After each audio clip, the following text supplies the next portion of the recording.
Shalom, shalom. This is Brother Kevon from WFI Trinidad. Brother Ishmael from WFI Trinidad. Brother Jadon, WFI Trinidad. Brother Ronnie from WFI Trinidad. And today we want to break down John 3:16 because I have a lot of misconception behind John 3:16.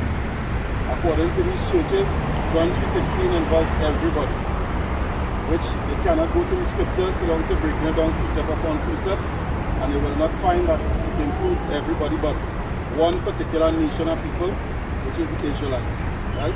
So the first verse we will go to is John 3 and verse 1. And this is John chapter 3 and verse 1. And reads, there was a man of the Pharisees in Nicodemus, a ruler of the Jews. The Jews. The same came to Yahushua by night and said unto him, Rabbi, we know that thou art a teacher, come from God, for no man can do these miracles that thou doest, except God be with him. Right? So we see that Yahushua was doing miracles amongst the Jews, right? Not every nation under the sun, right? And with that we will go to John 3 and verse 16. This is the book of John, chapter 3 and verse 16. For God so loved the world that he gave his only begotten Son, that whosoever believeth in him shall not perish, but have everlasting life. Right? So we see that in John 3:16, for God so loved the world. This is where we have problems with these false religion. Right?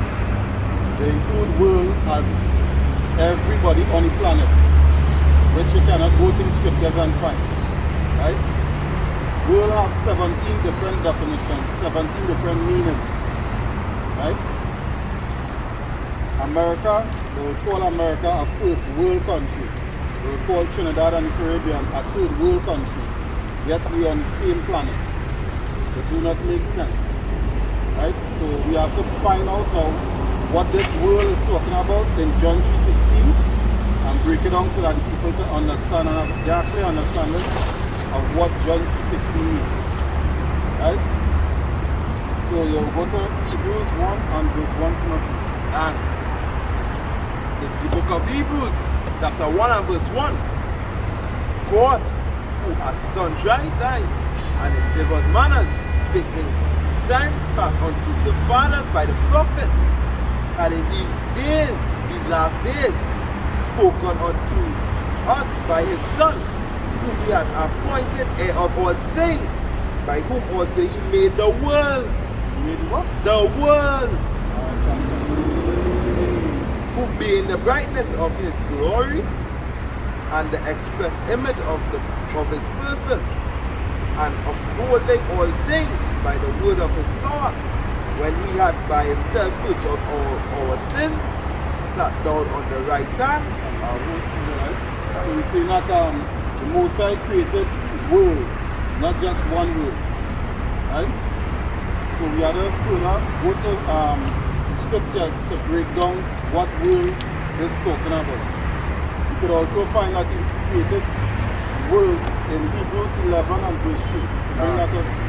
This is Hebrews chapter 11 and verse 3. Through faith we understand that the worlds, And the what? the worlds were framed by the word. Spell that word. WORLDS. Continue. Were framed by the word of God, so that things which are seen were not made of things which do appear. Right, so we see that the Most High made more than one world. He made 18 worlds. And out of the 18 worlds, he chose one world. So now we're going to break down, we're going to find out in the scriptures what the word world means in John 3:16. So we'll go to Isaiah 45 and verse 17 to show and prove that the word in John 3:16 is only talking about a particular people. God. This is Isaiah chapter 45 and verse 16, 17, Salakia. But Israel shall be saved in the Lord with an everlasting salvation. Shall be saved in the Lord. Israel shall So it's not everybody. is Israel. So it's not Moab. Israel shall be saved in the Lord with an everlasting salvation. He shall be not ashamed nor confounded. World without end.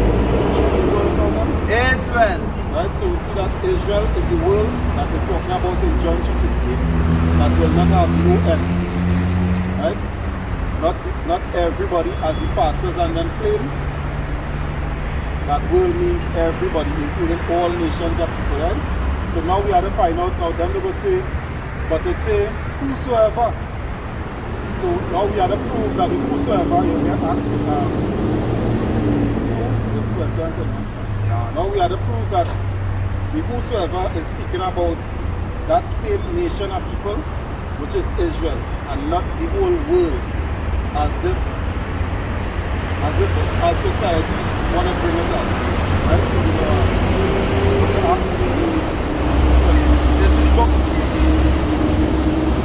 This is the book of Acts, chapter 2 and verse 21.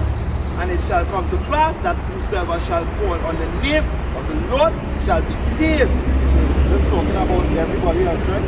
Oh. And it shall come to pass that whosoever. Right? So this is what the pastors has used to confuse everybody. This whosoever. Right? So we're going to find out now who the whosoever it is, because it could mean Moab, it could mean an Edomite, an Ishmaelite, all other nations, right? So we have to prove that there's only one nation of people that this is talking about, which is the nation of Israel. Continue reading. Done. Ye men of Israel. Ye men of what? Israel. Hear these words.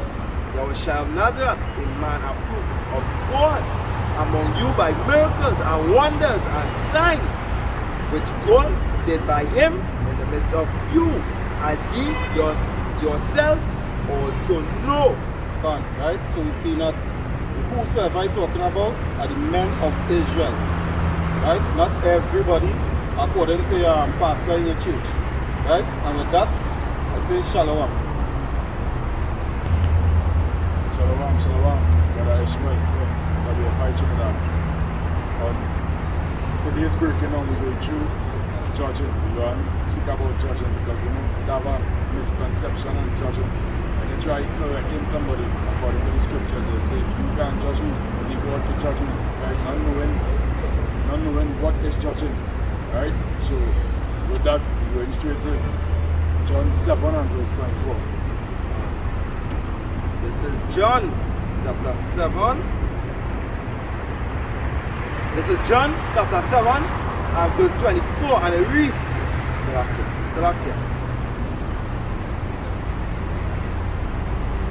John chapter 7 and verse 24, and it reads, Moses should not be broken. Are ye angry at me, because I made a man every whit whole on the Sabbath day? Judge not according to the appearance, but judge righteous judgment. Yeah, so we see there in the scriptures, it says, judge not according to appearance, but judge righteous judgment. Judging according to appearance would be you looking at somebody physically and saying, well, they look like this or they do this, that's judging according to appearance, that's physical judgment, right? It says, judge not according to appearance, but righteous judgment. Righteous judgment would be according to the law, correcting a brother, rebuking a brother according to the law. Let me get that in Deuteronomy 6 and 25. This is Deuteronomy chapter 6 and verse 25. I read, and it shall be our righteousness if we observe to do all these commandments for the Lord our God, as he had commanded us. Now, so we see there what is righteous judgment. One being righteous as well, observing the commandments. Therefore, we see here the righteous judgment would be what? Correcting brothers and sisters according to these commandments. Right?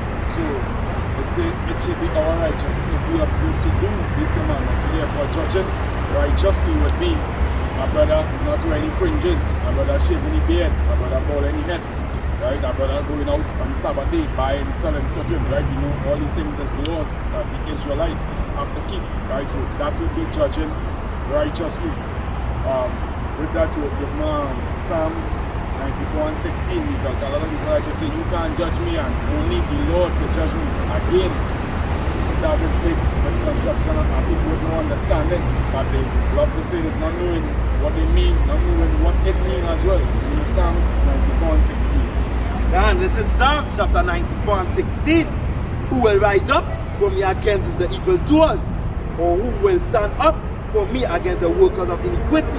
And so, yeah, Lord saying, who will rise up for me against the evildoers? So therefore, we people, they have a thing, they like to do that. Something happen, they'll be like, that's not my business, look away. The Lord saying, who will rise up for me against the evildoers or the workers of iniquity? Therefore, when they tell them, they're supposed to be doing this according to the law, you see, you can't just move. But the Lord saying, who will rise up for me? Meaning, who will rise up and correct these people, therefore, who will rise up and rebuke these people and not turn a blind eye, see something going on and turn a blind eye, because we live in this society now, which part they'll be like, that's not my business, I mind my own business and keep my head straight, and they will see somebody getting shoved into a can, you know? Alright, a blind eye. So, back onto the topic, it's saying that who will rise up for me against the evildoers, therefore, brothers like us will come out here on the Sabbath to show, alright, today is the Sabbath, right, which the Lord told the Israelites to keep. Therefore, we will show our people, no buying, no selling,